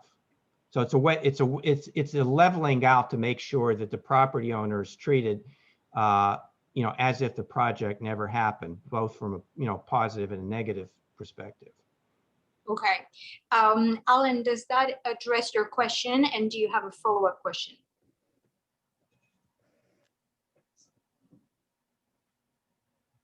Alan, I think you have to unmute yourself. Hopefully you're able to unmute yourself. Yes, we can hear you, Alan. Go ahead. Yes, I do have another question, and that is that when we point out that this project has depressed values in the area, I mean, are we able to point out that look, all these areas were not able to be rented because of this, and that has depressed our business? Are we able to say that before there was word of this project, that this was a vibrant community and all these stores were rented out, and as a result, the property value was higher, and or things like that, or is the state or whoever we're negotiating with going to come back to us and say that well, this area is bad, and as a result, your property value is devalued. Just look at your block. Just look across the street. I mean, are they going to be saying that when we try to negotiate? No. As I mentioned, it's fair game if something happens as a result of the project to depress your property values. The property owner has the opportunity to go back to the point in time before that depression occurred and to use those comparable sales or rents in the appraisal of the property. Tony, who do we go back to? Are we going back to the agency? Are we going to court? Who are we going to? It's part of the appraisal process. And so it's part of the appraisal process. The appraiser is required to engage with the property owner to get information about the rental history, assessed values, whatever information is pertinent to the appraisal process, and give that information with the appraiser that's hired by the government agency that's doing the appraisal, and all that information would be taken into account. And if it's not taken into account to your satisfaction, you have the opportunity to get your own appraisal and to share it and to have a negotiation about it. I see. Okay, thank you. Alan, any follow-up questions? No, I'm just trying to figure out exactly what phase that is. Is that at the time of the approval of the property acquisition management plan and tenant relocation? No, it would be at the time that the appraisals are done. So, step one, the federal environmental review is completed, which results in the selection of a preferred alternative. Number two, you have your property acquisition and relocation plan approved by the federal government. Number three, you have the protections of the Uniform Act that include appraisals, the appraiser engaging with the property owners. And then in step four, which is the actual implementation of that, the first step before anybody runs off to court or initiates the actual condemnation process, the appraisers go out and appraise the properties, talk to the property owners, gather information that's used in the appraisal to come up with a value. And if information was omitted from the appraisal, and the property owner can point that out, and the appraisals are often adjusted to reflect information that wasn't made available or clarified when the report was put together. And I just have one follow-up question. Okay, very quickly, because we have 4 more questions and it's already past 8 p.m. I have a commercial business. I mean, and so if I move to another location, I mean, and I'm paying small rent at this time, let us suppose. I mean, if I'm relocated to another building, is this project going to pick up my costs over the amount that I'm paying at this time? This is commercial, not. Yeah, commercial is different, Alan. There is no rental assistance for businesses, you know, at this time, either under state law or under federal law. But what you do get is compensation for your trade fixtures. And, you know, there's not enough time tonight to explain what that entails, but basically it's, you know, the payment of your improvements at the displacement site, in addition to the relocation assistance and reestablishment expenses that could offset some of the increased cost of doing business at the new location. It's not rental assistance per se, but it's something that could offset your increased operating costs. I understand, Tony. And so that means that if my rent is like 2,000 and if I'm moving and I have to pay 10, that means that I get no 8. You could get reestablishment expenses, but there's a cap. There may be caps on that. Thank you. Okay, moving on. We really need to move this process along. It's past 8 p.m. We're going to go to Lars Kingdom. Lars, you're going to be unmuted. Hello, good evening. My name is Lars Kingdom. I'm also one of the condominium owners in the Garden Terrace building. We're 29 units in this building at 408 8th Avenue. We're the only really owners in this district that have to be bought out. Currently, my property, I'm in apartment 4C. Online real estate people and assessments figure that my apartment is worth $1 million right now. So Tony just talked about highest and best use. So does that, along with the comparable sales appraisal, do you also give a benefit for unused development rights and possibly air rights? Because our building is only occupying 1/2 of what it could be. That's my question now. Yes. Thank you. Yes, that would be taken into account in the appraisal process, Lars. Okay. Thank you very much. Thank you. Good evening. And I hope to see you all again in the future. Thank you, Lars. Next question goes to, why did that go blank? Okay, my attendees list went blank. Marisa. Yeah, we have a question from Joseph Monos. Sorry if I'm saying your name incorrectly. Monasabian. Okay, let's bring Joseph in. Okay.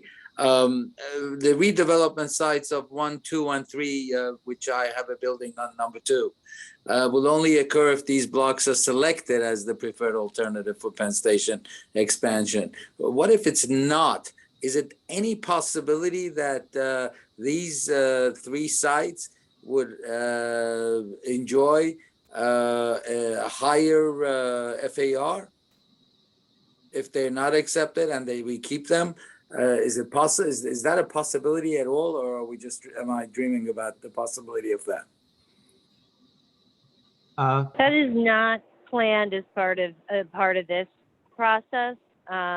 We would have to go back and modify the plan and kind of go through the process again if we were going to go in that direction. So if you were not going to choose these, you are going to redo the zoning that does not include these and do it to the rest nearby? Is that it? You're going to carve out this section? right, this redevelopment of this section is dependent on the railroad project at this point.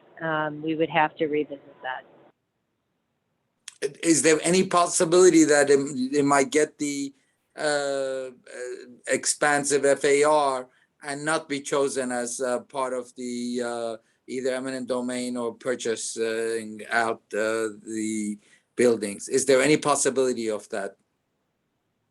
We have to modify the plan. So I think what we would do is go through the Nepa process if it wasn't selected and there was interest and rationale for having some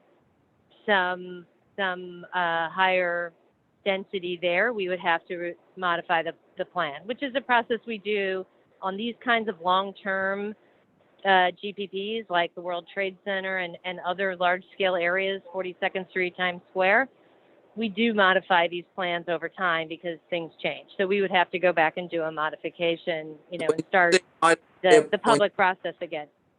So when you're saying modifying a plan, you mean to make it, to carve these out that they will not enjoy the higher density. Is that correct? No, it would be either way. Right now, the way the plan is written is the higher density depends on the railroad. So we would have to go back and change it if the railroad project didn't happen. Just to rephrase the question, Holly, if the railroad chooses to actually do a plan that does not require demolition of these blocks, then would these sites be carved out of the current footprint of the GPP, or would they still be within the footprint but would keep the existing zoning? I mean, technically, we'd have to go back and take an action to take them out, but there would be no project, so they would not get the additional density without further action. It's not like a rezoning in the way that, you just get the rezoning, you're done. There has to be a project. I apologize, I'm in Grand Central now. There has to be a project, so you would not get the FAR without a change to the plan. Is this plan change would be deemed within scope, or do you also have to change the scope?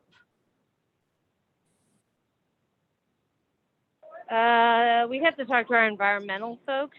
I think I can't answer it. It's so theoretical. It's not something we plan to do.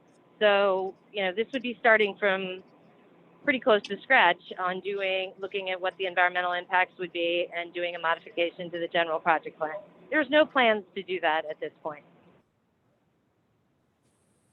But it's up to the NEPA review to actually determine what happens. So this could be a possibility. No, that we would have to change we would have to go back and change our plan if there's no train project and we would have increased density. The increased density is dependent on the redevelopment. Otherwise, we're not acquiring those sites and there's not a plan to do increased density. Okay. Joseph, does that address your question? Oh, well, just this last part, I guess she's saying it's not possible. Is that it? We would have to do a modification. We would have to do a modification. No. Okay, and it is not being contemplated. So if the NEPA review chooses a different alternative, then the density of these blocks would remain unchanged. That's right. Okay. That answers the question. Thank you. Okay. Thank you. And let's see. I don't see any other hands raised at this time, Layla. Yeah, actually my glitch was resolved. Any further questions, members of this meeting, attendees, panelists, any further questions or comments for the presenters or for me? I see a hand going up. Lawrence, go ahead, Lawrence. Yes, I think that I'm left with a feeling that I guess it's ESC cannot be trusted given the report that they put out that, for example, showed my building in a picture that would have had to have been at least 6 years old or older. The landlord has spent, I believe it's something in the area of $70 million to renovate the building since 2016. Hearing that, yes, well, we've heard that there are some things that may not have been accurate is obviously a gross understatement. How much can we trust anything that's been said tonight, given that? I mean, that really, you certainly got off to the wrong foot, well, at least with me. So here is what I would say, Lawrence. I hear you, and I think that there's a great deal of anxiety and trepidation. What I want to say is that, first of all, this is one meeting. As I said, there's going to be another meeting at Town Hall on Thursday that I really urge everyone to attend. The discussion is going to be broader. There's going to be, the presentation is going to be more comprehensive. It's not going to be, solely targeted to these 3 sites and these 3 blocks. What I also want to say is that, the community board is going to continue to be a conduit for, facilitating these conversations with the railroad companies, with ESD, with our state elected officials, city elected officials, federal elected officials who have been, very active in this area. And, we understand that, there's a great deal of opposition. And, for the record, CB5 passed a resolution opposing the plan as it is drafted currently. We're hoping that, through this community engagement process, the proposal is going to be revised and will be a better proposal. But I really urge everyone on this call to remain engaged, to continue to advocate and, for what your needs are for what would become an acceptable proposal. It is really important that we remain, engaged in a constructive fashion. Whether we can, gain or regain trust, will be a personal decision. But, I think it is really important that we continue to influence the process, whether it is, engaging with ESD or engaging with the federal agencies through the Nepa review process. This is going to be very, very important. I will say that, I'm not totally thrilled about a, 30-day comment period and no formal community engagement. So, this is something that certainly Community Board 5 is going to reach out to MTA and Amtrak, asking if we can, create some sort of meaningful community engagement from the get-go rather than being reactive. I think that, there's great value in being at the table, ahead of some decisions being made. And I really urge everyone to remain engaged on these issues. And, certainly the community boards, whether it's Community Board 5, I can certainly speak for that, but, I can assure you that Community Board 4, who will moderate the meeting on Thursday, is also committed to, continuing the community engagement. This is our job. This is our mission. We don't have any power per se, but, certainly our voice is what we can use, and we intend to continue to play this role. Layla, may I say something, please? Of course, Marianne, go ahead.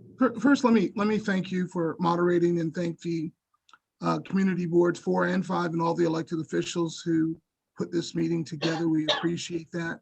And I do understand your point, Lawrence. But I want to say this. This has been a tremendous process of engagement. We've had over 20 hours of meeting with the community in the last 10 weeks. We will continue having these meetings as relates to additional engagement. We have statutory required meetings that we're going to look to really make those very robust. And we're looking forward to continuing this conversation as we go through this process. But again, thank you to all of you who've put this together. And we've worked, I want to really give a good shout out to all my state colleagues who've worked diligently with us in front of the scenes and behind the scenes to make sure this process really engages. And I think when we get to the next phase, you're going to see a lot of things that was said that we took into account. And so I do want to thank all of you. I want to say names, but I know that's a bad thing because I'll forget someone. But I do want to just thank all of my state colleagues, namely, I'm going to do it. Dick Godfrey's office, that's Jerry Nadler's office. They have been tremendous. And you know, Raju, all of you have been tremendous in getting us to this point. So thank you very much. And if I left out your name, you'll text me later and I'll hear about it. I got it. Yeah, I will not say anything. Thank you so much, Marion, for this comment. You know, as I said, the community boards are you know, very committed to continuing to work on this very important issue. Please attend the town hall on Thursday. It will be hosted by my wonderful colleagues of Community Board 4, who are actually in attendance of this meeting tonight. Chairman Lowell Kern and First Vice Chair Jeffrey Francois. I very much look forward to you know, being more in a backseat and listening to the town hall and you know, hearing what thoughts and comments are going to be shared. Residents of those blocks, once again, you know, you're mostly in CB5, you know, so some of you are in CB4, but you know, the bulk is in our district. Our district, our community board is really committed to you know, continuing to engage with you. Marisa Mack, our district manager, is always within reach, and you know, feel free to email, call. I think most of you have my cell number. Feel free to use it, abuse it. We are around, and you know, very much looking forward to continuing this process. And I think that Lowell has his hand up. Lowell, go ahead. I just want to say, Leslie, you're going to be a tough act to follow. You did a wonderful job tonight. Yeah, I'm contemplating ceding the floor. So we'll see. Great job. Thank you. I want to see Jeffrey give up the floor. I'm sorry, my mic's not on. My mic's on. All right, thank you, everyone. We went a little bit over time, but I think it was really worth addressing all these questions and these comments. Thank you all, and looking forward to continuing to work with all of you on this very important project. With that, let's adjourn the meeting. Thank you so much. Thank you. Have a good evening, everyone. Thank you.